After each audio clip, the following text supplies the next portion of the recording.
Kajian Kitab.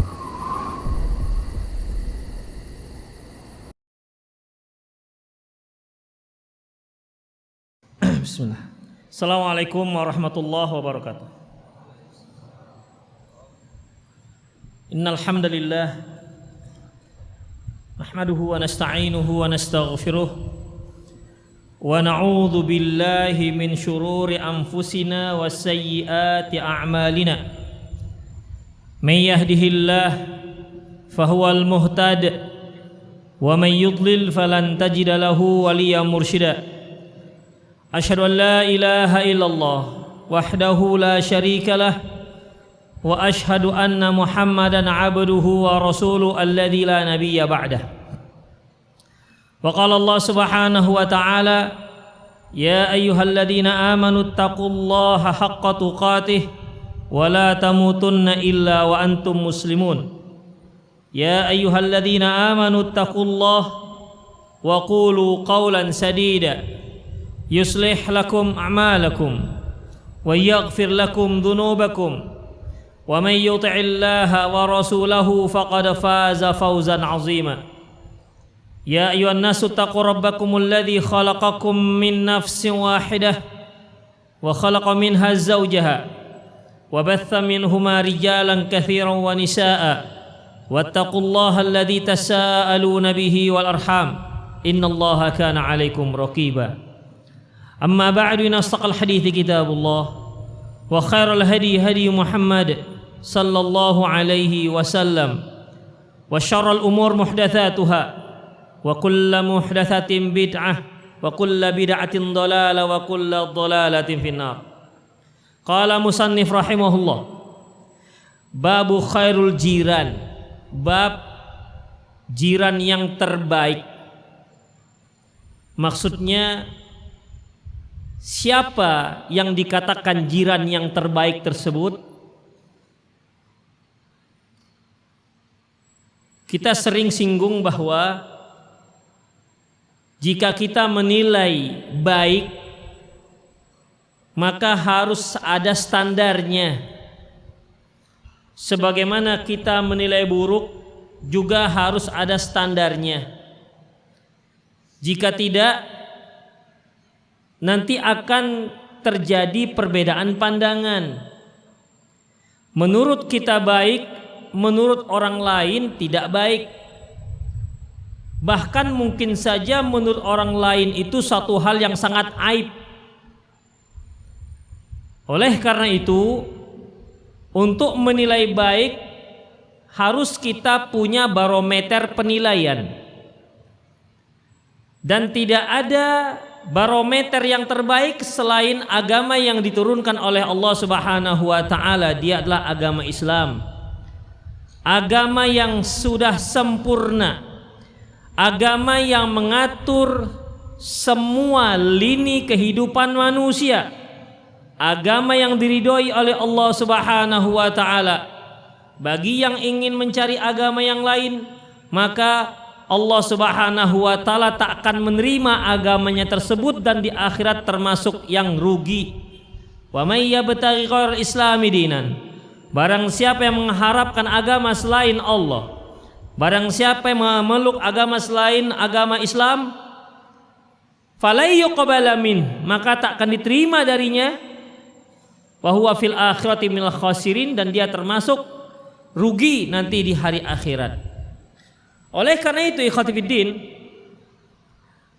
ketika kita menilai seseorang siapa yang terbaik,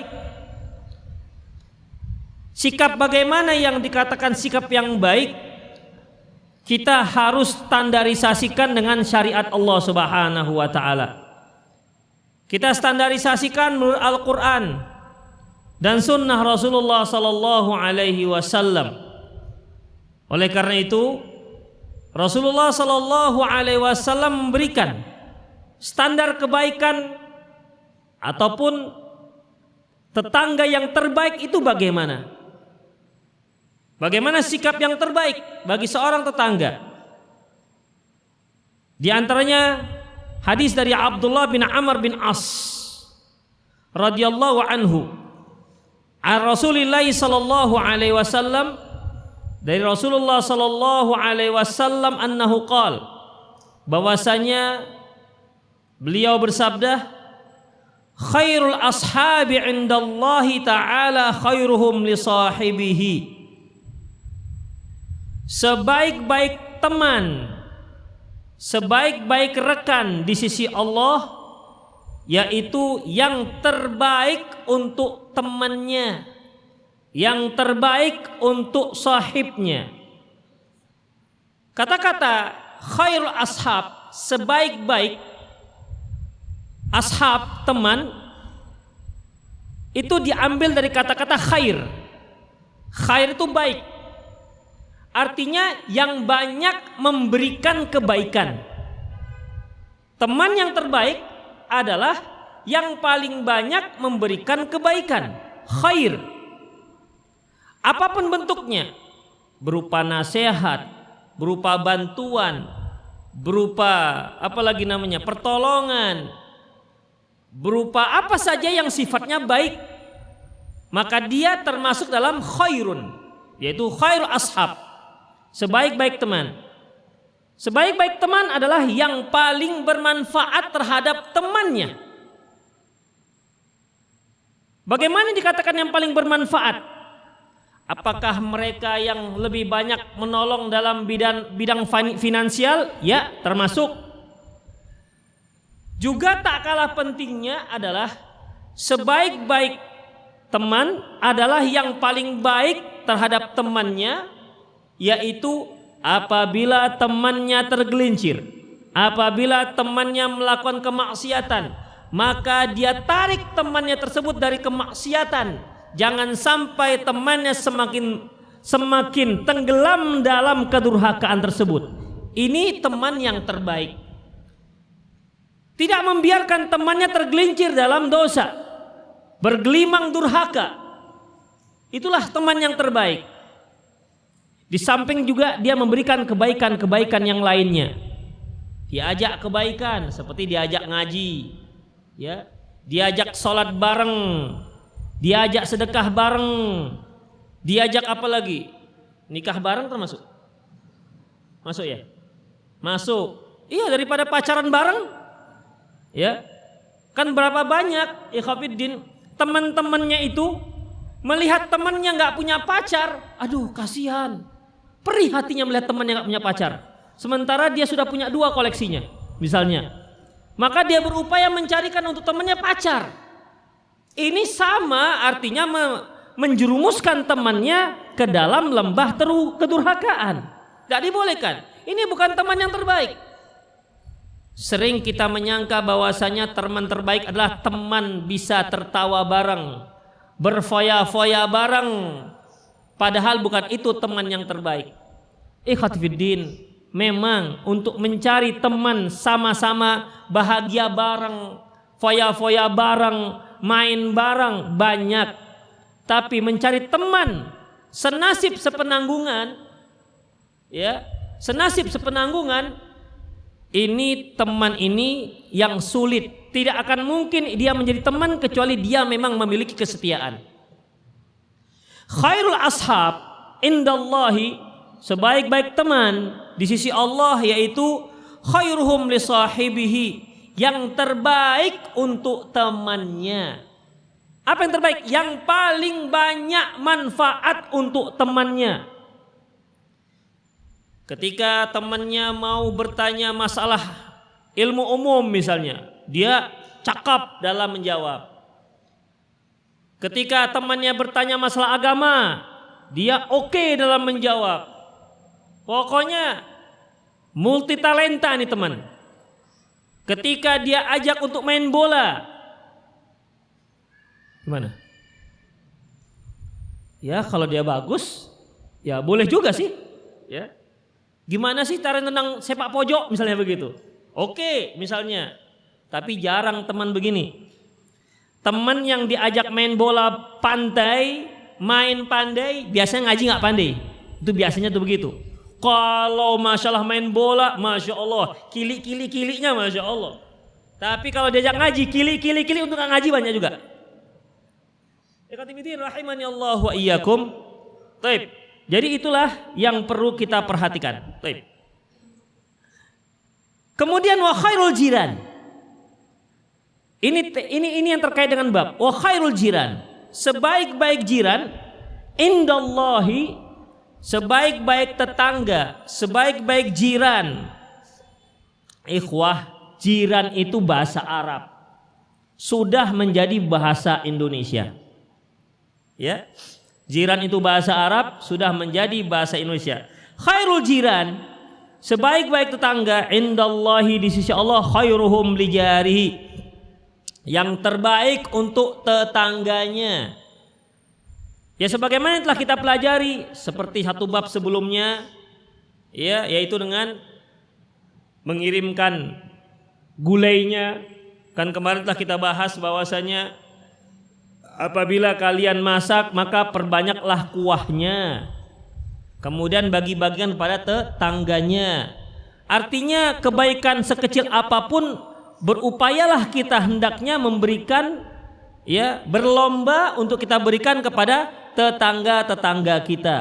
Bukan berlomba meraih keuntungan dari tetangga. Ini dia ikhwatiddin.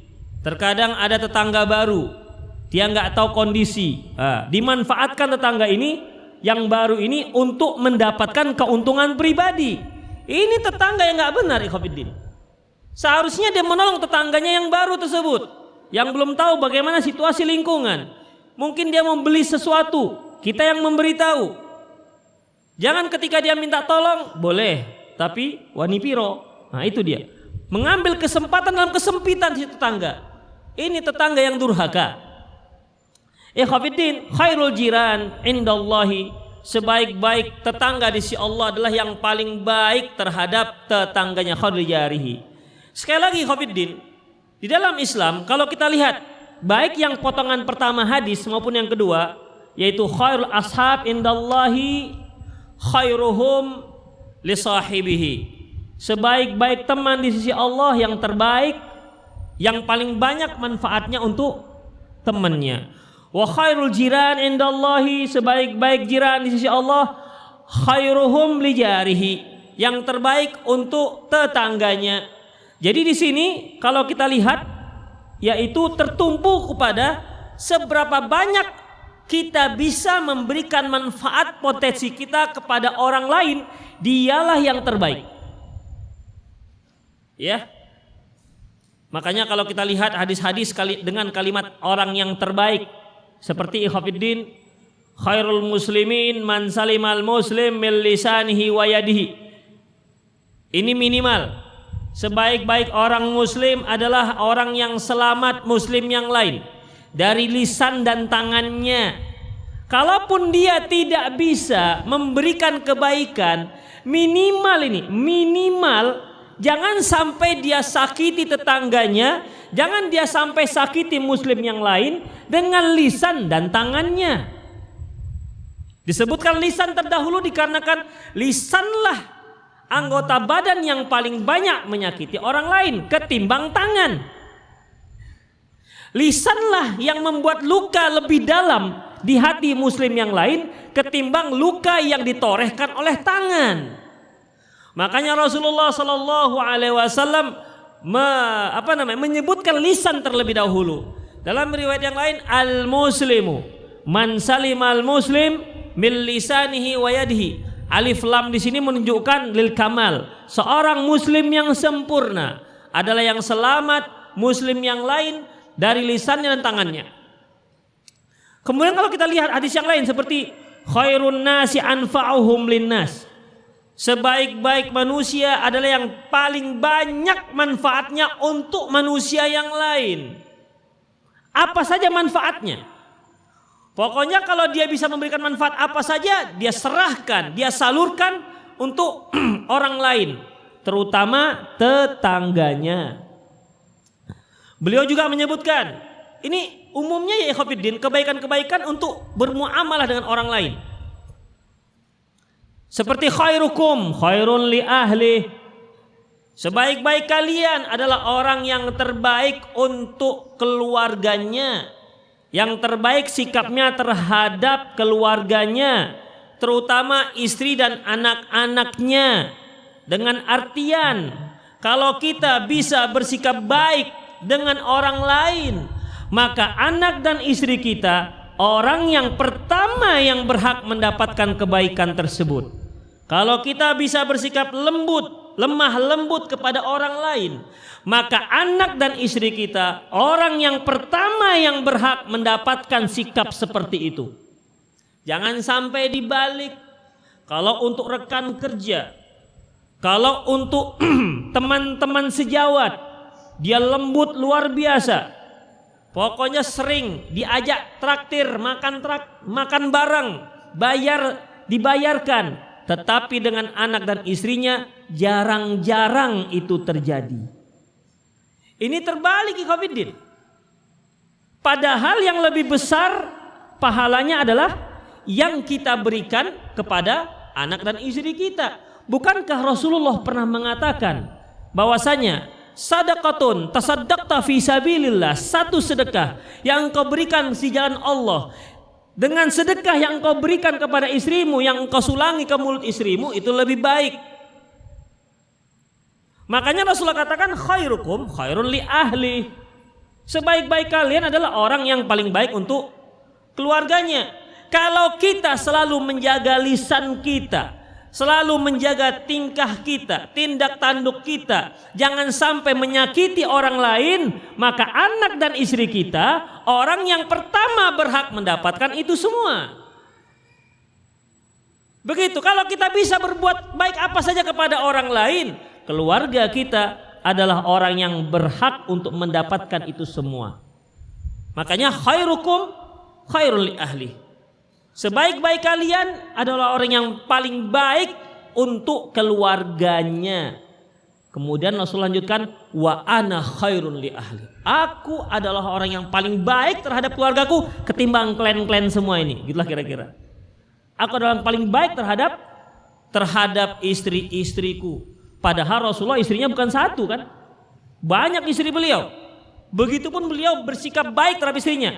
Kita satu aja susah. Malah lebih suka berbuat baik pada istri tetangga. Lebih suka bersikap baik terhadap anak gadis orang. Ini suatu kekeliruan ikhwatiddin. Terbalik. Makanya setan memang suka menghias-hiasi dunia seperti itu. Sesuatu yang buruk itu seolah-olah jadi baik. Itulah pandainya setan. Dan itu memang sudah menjadi sumpahnya setan. La uzainanna lahum wa la ughwiyannahum ajmain, kata setan. Akan aku hiasi dunia ini. Pokoknya yang maksiat-maksiat itu dihiasi agar dia menjadi baik. Wala ughwiyannahum, akan aku sesatkan mereka semuanya. Itu sudah sumpahnya setan. Makanya dengan bisikan-bisikan setan selalu berubah. Yang buruk menjadi baik. Dibalikkannya mata kita. Begitu indahnya istri kita, begitu cantiknya istri kita, begitu menawannya istri kita. Karena sudah istri kita, dia menjadi tidak ada apa-apanya dibandingkan orang yang gak halal. Walaupun dia warnanya coklat susu, walaupun dia agak-agak pendek, walaupun dia entah bagaimana, dia terlihat lebih bening, lebih indah. Memang hitam deh, tapi hitamnya manis loh.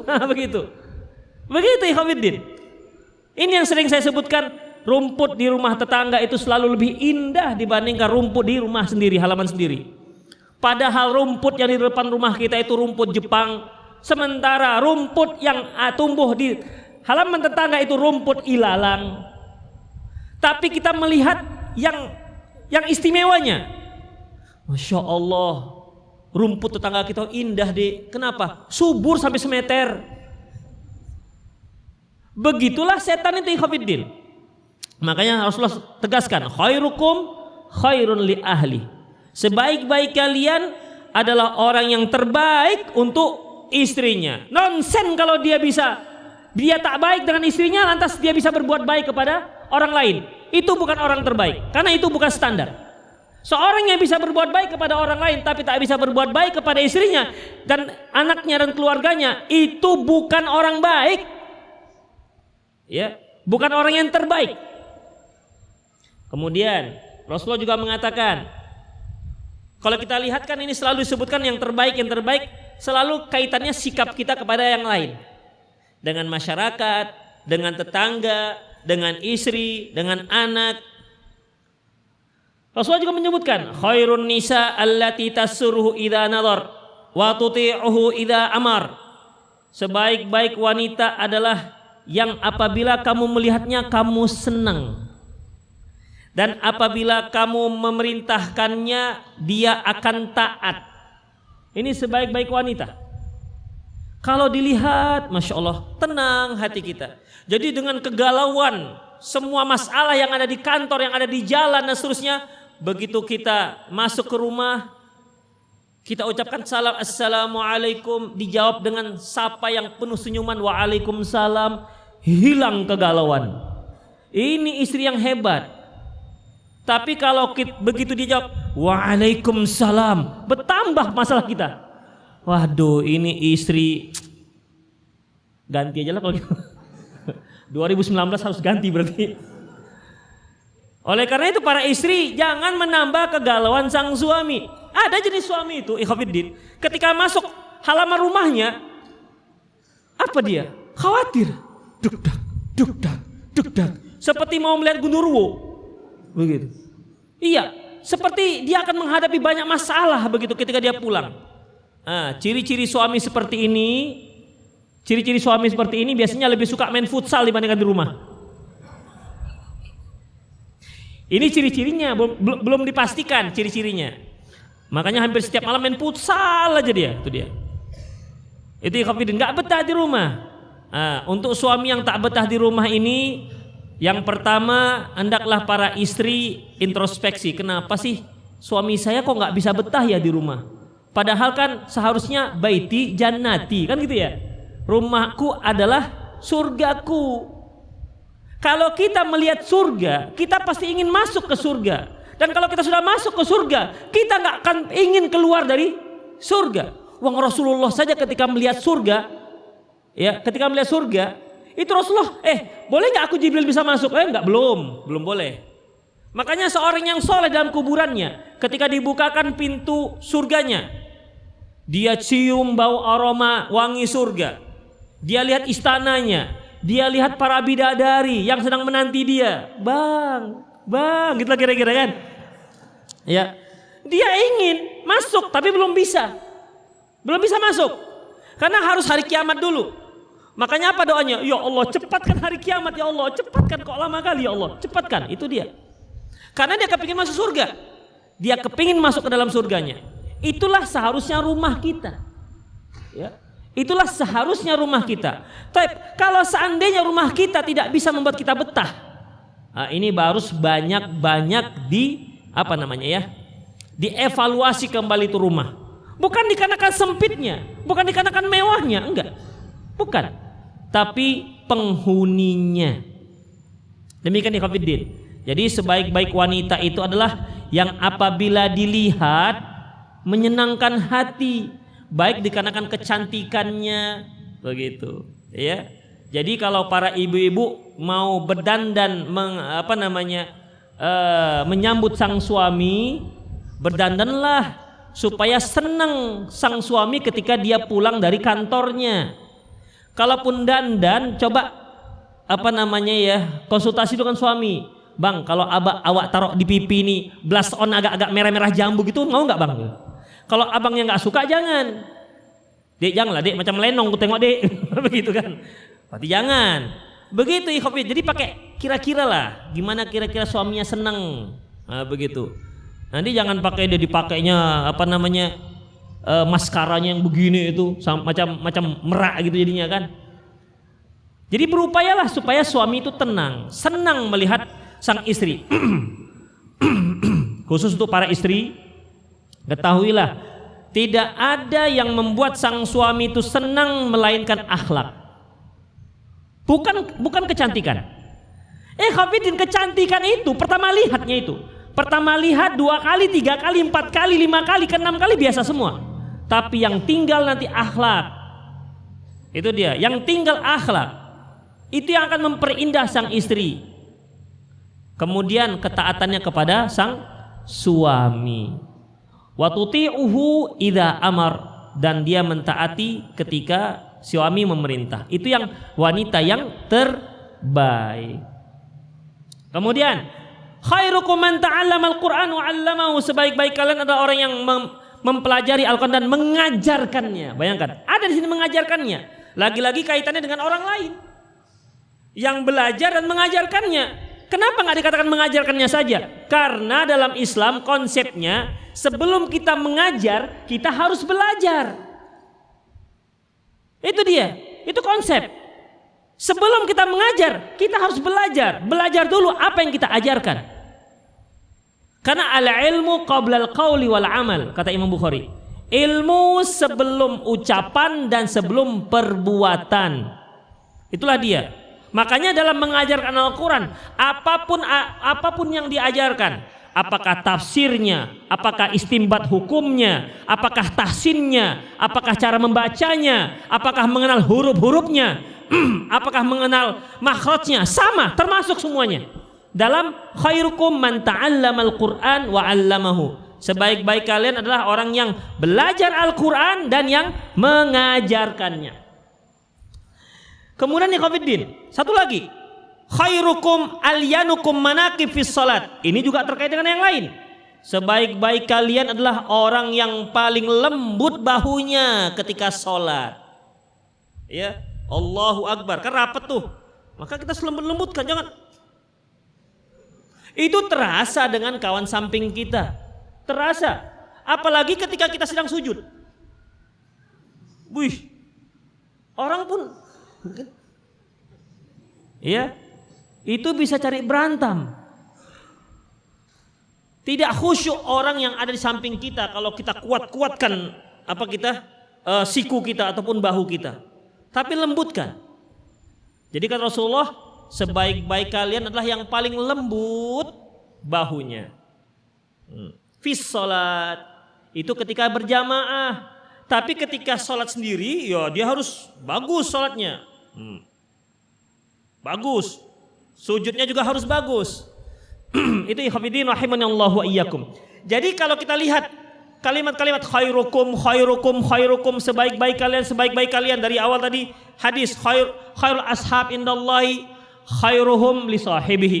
Sebaik-baik teman di sisi Allah yang paling baik, yang paling banyak manfaatnya untuk temannya. Wa khairul jiran indallahi khairuhum li jiranihi. Sebaik-baik jiran adalah yang paling baik di jiran, yang paling baik terhadap tetangganya. Kemudian yang tadi seperti khairul muslimin, kemudian khairun nas anfa'um linnas. Kalau kita lihat semua itu muamalah kita dengan orang lain, dan puncaknya ikhwatiddin khairukum ahsanukum khuluqan, atau khiyarukum, orang yang terbaik di antara kalian adalah orang yang paling baik akhlaknya terhadap orang lain. Itulah ikhwatiddin rahimanallahu wa iyyakum. Baik, kita kembali kepada hadis Imam Bukhari, di mana beliau mengatakan yang syahid, yang sesuai dengan bab, yaitu khairul jiran indallahi khairuhum li jarihi. Sebaik-baik jiran di sisi Allah adalah yang paling baik terhadap tetangganya. Oleh karena itu ikhwatiddin rahimanallahu wa iyyakum, ketika kita berbuat baik kepada tetangga, kita berbuat baik dalam kondisi apapun. Ketika dia ada bersama kita maupun ketika dia tidak berada bersama kita.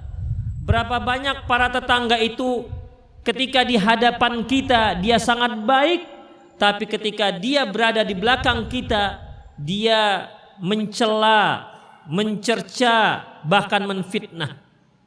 Dan ini sering terjadi di tengah-tengah masyarakat kita. Di hadapan kita, Masya Allah, lisannya lebih manis dibandingkan madu rimba tualang. Tetapi kalau di belakang kita lebih pahit dibandingkan empedu. Begitu ikhwatiddin, ini terjadi. Makanya di awal-awal kan ada suatu hadis yang melarang untuk menjadi dua wajah. Kita dilarang berwajah dua. Berwajah dua ini artinya apa? Depan orangnya bagus, di belakang orangnya kita jelek-jelekkan. Ini orang munafik tulen. Makanya Allah menyebutkan di awal-awal surah Al-Baqarah, wa idza laqul ladzina amanu qalu amanna. Kalau dia bertemu dengan orang beriman, dia katakan kami beriman, sama macam kalian juga, samanya kita. Wa idza khalau ila syayatinihim, tapi ketika mereka bersama setan-setan mereka, kawan-kawan setan mereka, qalu inna ma'akum, kami itu bersama kalian. Innama nahnu mustahziun, kami itu kan memperolok-olok orang-orang mukmin itu, kawan-kawannya si Muhammad itu. Ini orang munafik. Makanya diharamkan seorang muslim bersikap seperti ini. Ya, diharamkan seorang munafik bersikap seperti ini. Kalau dilihatnya ada temannya yang keliru, nasihatkan saja. Tidak usah menceritakan di belakang. Karena nggak akan ada faedahnya. Yang ada hanya dosa. Itulah dia. Mencela, mencaci di belakang, itu nggak ada faedahnya. Yang ada kita sedang mentransfer kebaikan kepada orang tersebut. Makanya Hasan Al-Basri ketika dikatakan kepadanya, ya Syekh, Anda digibahin oleh si fulan, biarkan saja, alhamdulillah dia telah mentransfer pahalanya, amalannya dengan tanpa terkontaminasi dengan riya apapun. Begitu ikhwatiddin. Dan memang yang seperti ini nggak akan bisa memperbaiki masyarakat, nggak akan bisa. Orang yang bisa memperbaiki masyarakat adalah orang yang gentleman. Ketika dilihatnya ada yang salah, dia perbaiki dengan cara yang baik. Ini gentleman. Ketika dia nggak bisa, dia diam. Ya, dia diam. Karena kalau ngomong di belakang, itu bukan memperbaiki, malah akan lebih merusak. Ya kalau teman yang kita ceritakan ini dia nggak ngadu. Kalau dia ngadu, ini yang sering merusak hubungan di tengah-tengah masyarakat. Kemudian ikhwatiddin, yang bersikap baik kepada tetangganya, baik masalah dunia maupun masalah akhirat. Dari hadis ini dapat kita ambil satu kesimpulan bahwasanya sebagai seorang tetangga, hadis sangat mendorong kita untuk melakukan kewajiban-kewajiban kita sebagai tetangga, memperbanyak berbuat baik dan berlomba-lomba untuk berbuat kebaikan terhadap tetangga-tetangga kita. Ingat ikhwatiddin, ingat bahwasanya Rasulullah Shallallahu Alaihi Wasallam telah mengkaitkan sikap kita kepada tetangga dengan iman kita kepada Allah dan hari akhirat. Man kana yu'minu billahi wal yaumil akhir, barang siapa yang beriman terhadap Allah dan hari akhirat, fal yukrim jarahu, hendaklah dia memuliakan tetangganya. Memuliakan di sini bukan hanya di depan dia, di belakangnya juga kita harus muliakan. Jangan sampai depannya masya Allah kita sanjung memang bapak adalah orang yang paling dermawan, tiada yang lebih baik dibandingkan bapak. Kemudian di belakang alah kaleng-kalengnya itu. Ya, ini merusak ikhwatiddin. Ini sangat merusak. Makanya memuliakan tetangga di depan dan di belakang dia. Kemudian ikhwatiddin rahimanallahu wa iyyakum, juga kita sebagai tetangga, bagaimana saat bersikap yang terbaik pada tetangga, kita harus banyak membaca dalil, mempelajari dalil supaya kita tahu bagaimana cara bersikap baik terhadap tetangga. Di awal telah kita singgung bahwasanya yang namanya baik adalah baik menurut penilaian syariat. Yang dikatakan baik adalah baik menurut penilaian syariat. Makanya ketika kita ingin memerintahkan berbuat baik disebut dengan al-amru bil ma'ruf. Merintahkan berbuat ma'ruf. Ma'ruf itu apa? Bukan yang kita nggak ada singgung-singgung masalah kandidat, antum jangan apa ya? Jangan kait-kaitkan ini. Udah. Apa yang dikatakan ma'ruf? Ma'ruf itu asal katanya dari arafa, diketahui. Arafa mengetahui, ma'ruf yang sudah diketahui. Memerintahkan sesuatu untuk berbuat yang sudah diketahui, maksudnya memerintahkan sesuatu untuk berbuat yang kebaikan yang sudah diketahui dalam syariat. Artinya baik menurut penilaian syariat. Melarang berbuat mungkar. Apa yang dikatakan mungkar? Mungkar itu ketika Nabi Ibrahim kedatangan tamu, Itu malaikat, tapi mereka belum menyebutkan identitas mereka. Ketika mereka bertamu kepada malaikat, malaikat bertamu kepada Nabi Ibrahim alaihissalam.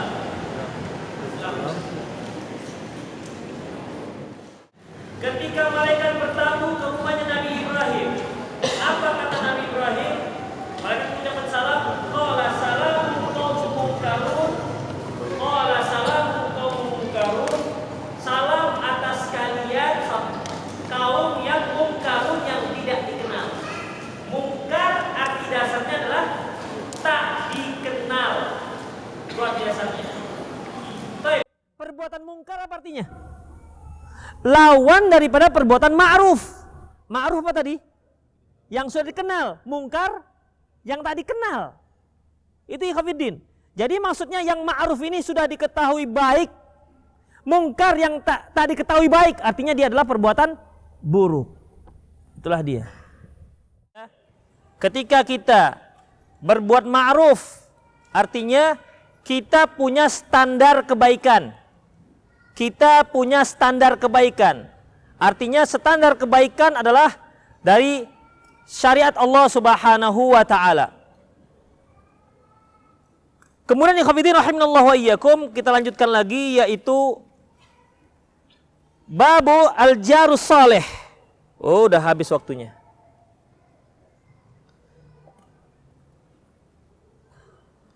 Ikhwatiddin, karena sudah 5:30, berarti ya sudahlah.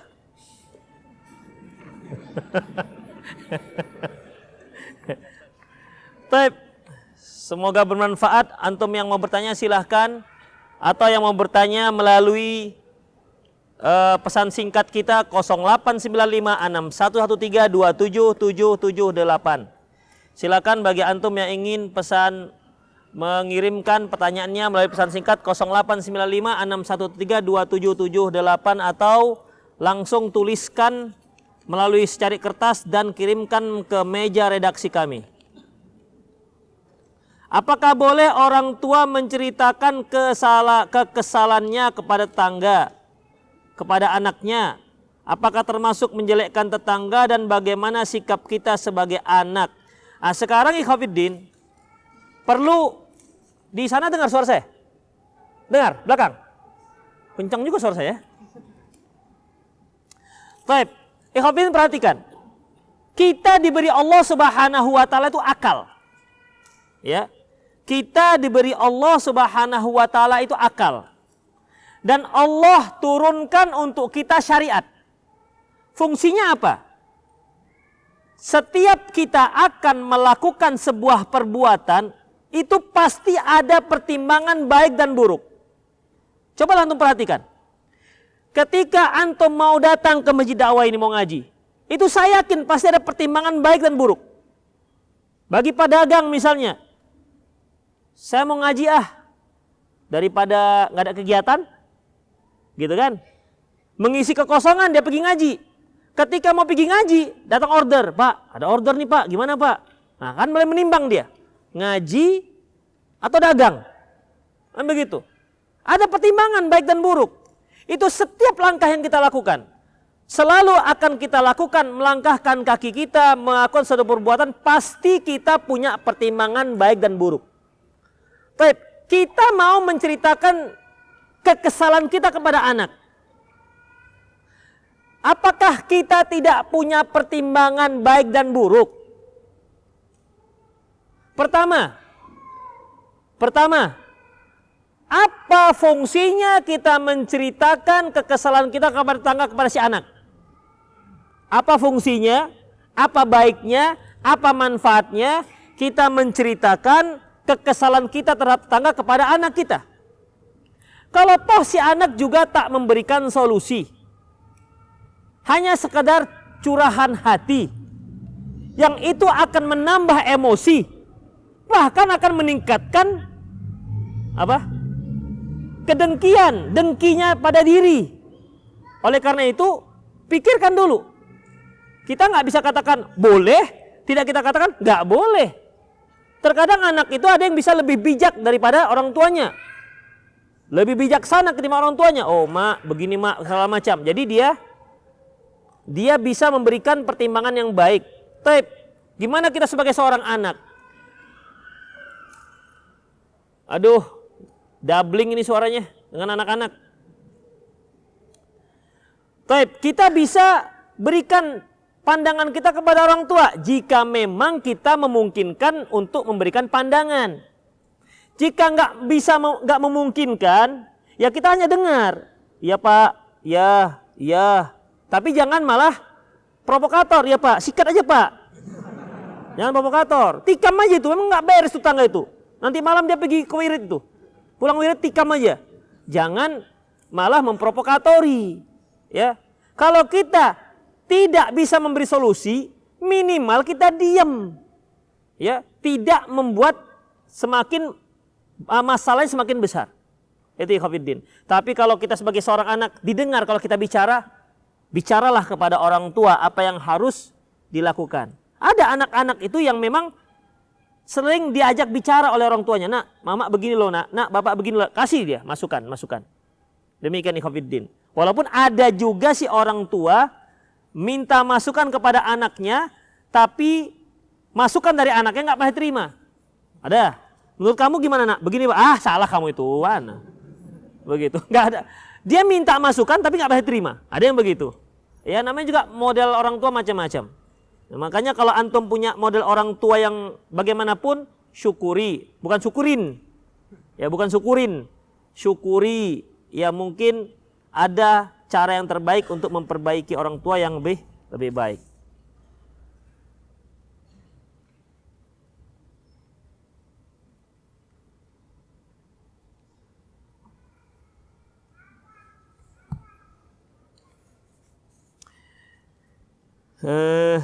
Sebentar.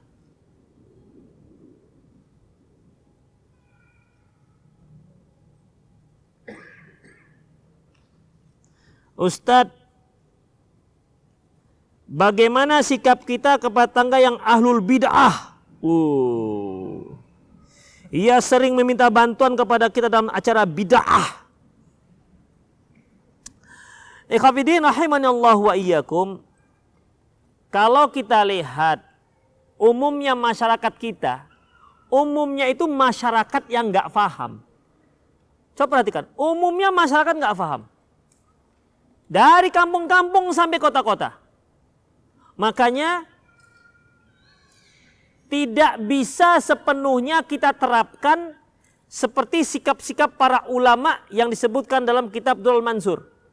Artinya ahlu bid'ah tidak disalami, tidak dicakapi, dihajar, diboikot, begitu.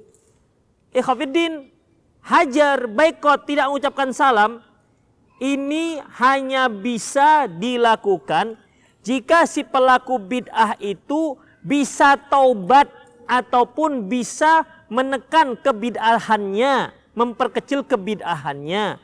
Dan itu hanya bisa dilakukan apabila ahli sunnah itu sudah kuat di tempat tersebut. Ini kalau di kampung tersebut cuma 3 orang dia orang sunnah. 3 orang. Selebihnya memang ya yang biasa dilakukan oleh masyarakat lah. Ketemu sama masyarakat, assalamualaikum Pak. Iya, nggak mengucapkan salam, wajahnya wajah horor begitu kan, nggak mau dekat dengan masyarakat. Ikhwatiddin, bukan mereka yang berubah, kita yang diusir. Itu dia. Kalau kita diusir, terus gimana kita masuknya kepada masyarakat? Maka sering saya katakan ikhwatiddin, terutama para dai lah, atau antum-antum yang baru kenal sunnah, yang ingin masyarakatnya menjadi sunnah, ikhwatiddin, hindari bicara masalah wirid. Wirid itu sakti. Itu sakti mandraguna. Banyak orang nggak sholat isya yang penting wirid. Itu dia. Makanya jangan singgung-singgung wirid dulu. Masih banyak yang lain yang bisa diterima. Masalah akidah, banyak sekali ikhwatiddin. Masalah sholat, ini belum apa-apa. Begitu dia baru pindah yang pertama, wirid bid'atun dolalatun. Langsung diusir. Begitu, nggak terima sama sekali. Pernah kejadian di kampung saya. Sekarang ini, awal-awal masuk sunnah. Itu 84. Ada ustadz senior dari saya. Dia diundang Isra Mi'raj. Isra Mi'raj, datang dia. Waktu dia belum tahu Isra Mi'raj itu bid'ah. Dia nggak tahu, tapi dia tahu wirid itu bid'ah. Di Isra Mi'raj itulah disikat habis dengan dia wirid. Innal hamdalillah. Disikat habis masalah wirid. Masya Allah. Sejak itu fobia masyarakat terhadap dakwah sunnah. Nah ini keliru. Ya, ini keliru. Jadi kita harus pandai-pandai. Pandai-pandai ya, mana yang prioritas yang harus kita sampaikan. Jadi ikhwatiddin, kalau mereka minta bantuan, gimana? Ya bilang saja, aduh Pak, maaf, saya nggak bisa bantu, selesai. Tapi Ustadz, nanti kalau saya nggak bantu, nanti begina, begitu, begina. Gak usah pakai begina, begitu. Udah, saya nggak bisa bantu Pak, maaf ya. Kan begitu. Apa dia paksa? Kamu bantu, kalau nggak kami. Begitu, kan enggak kan? Demikian. Nanti lama-lama kan dia tandain, oh orang ini. Kemudian, kalau dia minta bantuan acara yang lain, misalnya untuk gotong royong, berikan yang banyak. Ini enggak. Yang ini kenapa? Isra Mi'raj, oh bid'ah. Ketika minta bantuan gotong royong. Enggak juga dikasih. Itu namanya pelit. Itu dia. Jadi sesuatu yang bisa kita bantu. Ketika masyarakat ada yang meninggal, bantu. Karena kan boleh. Ya. Kan acara-acara bid'ah itu kan enggak banyak. Lebih banyak acara-acara yang kematian. Begitu ikhwatiddin. Bantu mereka. Yang begini-begini terkadang kita tidak begitu mensikapinya. Itulah dia. Ikhwatiddin rahimanallah wa iyyakum ya. Ustadz, cara menghindari mencintai karena hawa nafsu, fisik ataupun harta, bagaimana? Ikhwatiddin, kita itu manusia. Manusia ketika mencintai bisa dikarenakan kecantikan. Dan Rasulullah itu mengakui itu. Tungkahun nisa li arba'atin. Bukan nggak boleh. Wanita itu dilamar oleh seorang laki-laki dikarenakan 4 hal. Li jamaliha, dikarenakan kecantikannya. Wali hasabiha, dikarenakan keturunannya. Wali maliha, dikarenakan hartanya. Rasulullah nggak larang loh. Ya, Rasulullah tidak larang. Kemudian wali diniha, dikarenakan agamanya. Rasulullah katakan fadfar bidzatid din taribat yadak, pilih yang agamanya bagus. Rasulullah nggak katakan nggak boleh yang 3, yang boleh hanya 1, nggak begitu. Karena manusia itu punya hawa nafsu, dan salah satu sebab seorang tertarik kepada seorang wanita, demikian juga sebaliknya, yaitu dikarenakan kecantikan. Makanya ada nazor. Kenapa kita harus nazor? Kenapa seorang ikhwan akhwat kita kata harus nazor? Dia harus melihat, lihat dari dekat loh, bukan dari jauh. Yang mana tuh akhwat itu loh, yang baru keluar dari masjid? Yang mana itu loh? Rupanya salah tunjuk. Begitu dekat loh, bang, kok yang ini? Loh iya kan betul keluar masjid. Oh saya kira sebelah sananya. Makanya jangan jauh-jauh, dari dekat hadirkan dia di majelis. Begitu, supaya apa? Apa fungsinya? Supaya ada kecenderungan hati. Ada kecenderungan hati. Oh, manis juga rupanya ya. Itu salah satu kecenderungan. Kalau hanya dikarenakan agama, untuk apa ada nazar? Ya kan? Coba menurut antum. Untuk apa diadakan nazar kalau tidak ada kecenderungan? Udah tutup mata aja udah.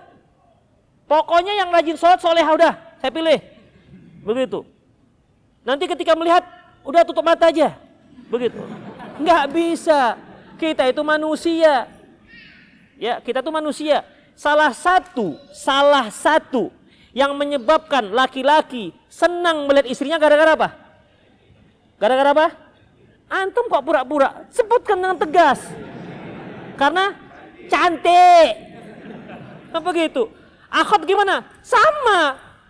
Akhwat itu lebih kurang sama seperti laki-laki. Buktinya kalau saya ada nazar segala macam, Ustaz, hitam kali. Berarti kan mereka juga melihat itu. Mereka kan juga punya standar. Mereka tuh juga punya mata, bukan katarak. Jadi begitu, sama laki perempuan juga begitu. Ya, pokoknya Ustaz, yang penting soleh lah Ustaz. Mau pendek, mau bagaimana, pokoknya mau hitam, legam segala macam. Pokoknya aku tak peduli, yang penting solehah. Jangan kalau solehah, soleh misalnya. Demikian ikhwatiddin. Tapi yang namanya manusia itu hidup pakai hawa nafsu. Yang namanya manusia itu hidup pakai hawa nafsu. Hawa nafsu ini dikendalikan, bukan dimatikan. Jadi boleh antum menikahi seorang wanita dikarenakan cantiknya, boleh sekali. Tapi bukan itu yang bisa melanggengkan sebuah rumah tangga. Makanya Rasulullah katakan yang prioritasnya ini loh. Nah begitu loh. Fadfar bidzatiddin, pilih yang bagus agamanya. Itulah dia. Baru setelah itu yang cantik, yang anak hartawan, anak yang orang tuanya kaya raya, kapal tanker 13, anak satu-satunya, mau meninggal lagi orang tuanya misalnya. Kalau bisa seperti itu silahkan. Ya, oh sudah bisa. Bisa nih dipakai lagi. Pindah lagi ke sana. Nggak usah lah, sini aja. Ininya ambil ya. Yo masih ada waktu 15 menit.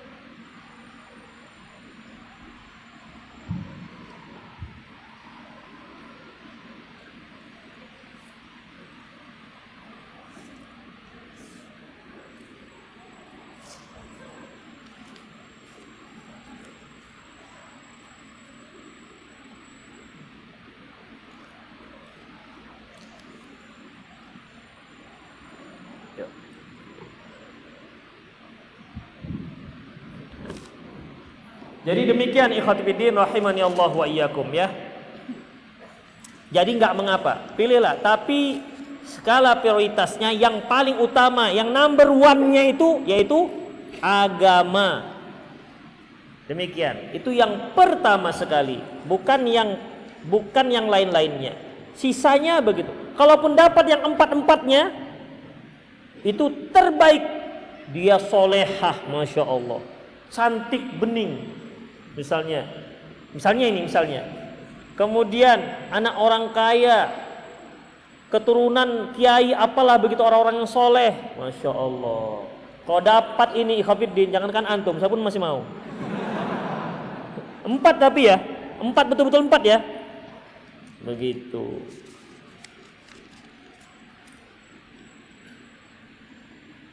Ustadz, tetangga tidak punya garasi tapi punya 2 mobil jadi parkir di pinggir jalan.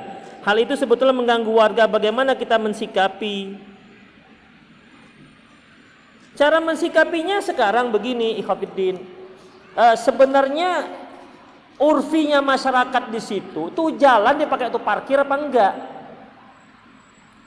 Begitu. Kalau memang sampai mengganggu tetangga, karena itu jalan umum, bukan jalan pribadi, maka gak dibolehkan. Jadi antum pun yang punya banyak mobil, perhatikan. Sebelum punya mobil, perhatikan ada gak tempatnya. Jangan sampai kita yang punya mobil, orang yang terganggu dengan lalu lintas mereka. Jadi gak layak. Ya, gak layak. Makanya, ikhwatiddin, kita boleh menyampaikan, Bang, mohon maaf, ini kalau di sini terus akan terganggu begitu. Tapi kalau dia malah marah-marah, "Alah, kamu tuh dengki, mentang-mentang saya punya mobil 2, terlagi saya beli 1 lagi loh di sini." Jangan begitu kan? Ya sudah, berarti nggak usah dilawanin. Ya. Tapi kita yang punya mobil 2 yang parkir di pinggir jalan yang membuat jalan sempit, yang akhirnya membuat jalan sempit, maka itu tak dibolehkan. Kecuali memang urfinya di situ. Memang masyarakat di situ parkir di pinggir jalan memang. Ya. Memang begitu. Memang nggak ada parkirnya di sana. Ya kalau begitu ya sudah sama-sama maklum. Ya kan?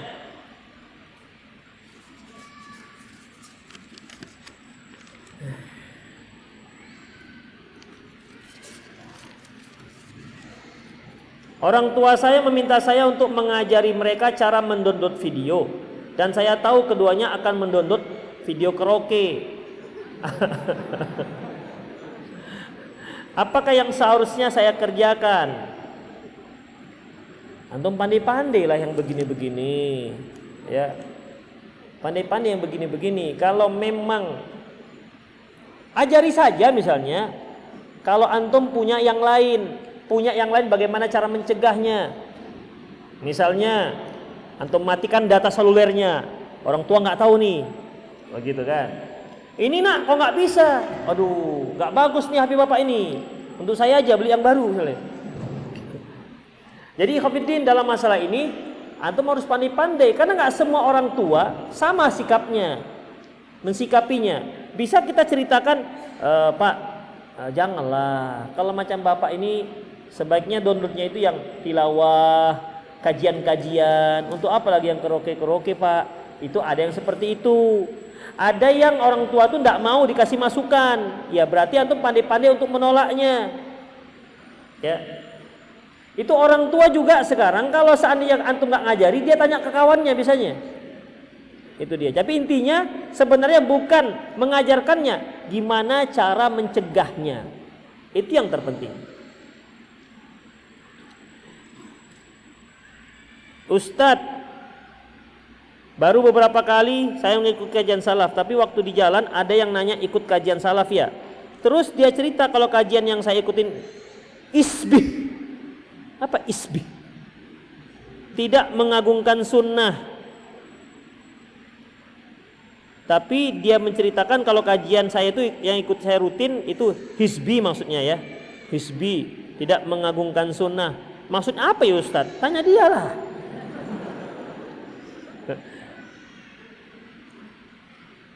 Hizbi mungkin yang dimaksud. Hizbi itu Khofiddin, yaitu fanatik kelompok. Ya, fanatik kelompok di mana kebenaran dianggap hanya ada pada kelompoknya sendiri. Itu dia namanya hizbiyah. Di situ ada taklid, di situ ada kultus dan lain-lainnya. Ustadz, apabila saya pernah hafal Quran Al-Kahfi pada hari Jumat, saya mengulangi hafalan tanpa membaca al-mushaf, apakah saya tetap mendapatkan keutamaan? Ya. Antum baca baik dengan hafalan maupun dengan bacaan langsung mushaf, antum mendapatkan keutamaannya. Barang siapa membaca surah Al-Kahfi di hari Jumat, maka dia akan mendapatkan, Allah akan berikan cahaya hingga Jumat berikutnya.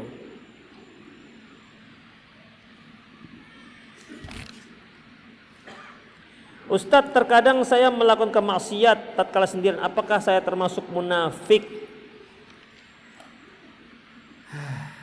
Tidak munafik ikhwatiddin, tapi berupayalah untuk menghindari hal-hal seperti ini. Ya. Berupaya untuk menghindari seperti ini. Karena memang kebanyakan seorang yang sudah tahu sebuah maksiat, dia nanti kalah ketika dia dalam keadaan sendiri. Dia akan kalah dalam keadaan sendiri. Makanya Rasulullah mengatakan bahwasanya seorang yang keluar yang tidak punya teman ataupun dia yang sendirian, dia itu ibarat kambing yang terlepas, kambing yang terjauh dari kelompoknya, dan dia mudah sekali dimangsa oleh serigala. Makanya ikhwatiddin, kalau memang seperti itu, banyak-banyaklah berteman dengan orang-orang soleh. Jangan sering-sering menyendiri, karena kalau sudah menyendiri, maka setan akan lebih mudah untuk menggodanya. Kalau dia misalnya mau belanja ke mall misalnya, ajaklah kawannya. Sebab kalau dia sendiri, nanti akan banyak yang dia lihat yang mungkin tidak layak.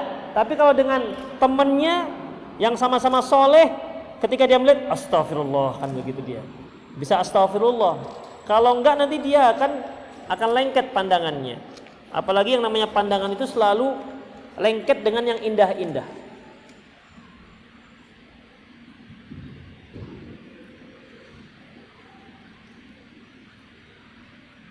Apa hukumnya seorang anak membantu orang tuanya dalam menyiapkan makanan dan memasak untuk acara tahlilan ayah yang baru saja meninggal? Hukum masalahnya nggak boleh, nggak boleh. Karena menyediakan makanan, ya itu kan menyediakan makanan dikarenakan memang budaya kita begitu. Tetangga yang menyediakan makanan, bukan kita yang menyediakan makanan. Maka nggak usah. Gimana caranya Ustadz? Ya pandai-pandailah gimana caranya.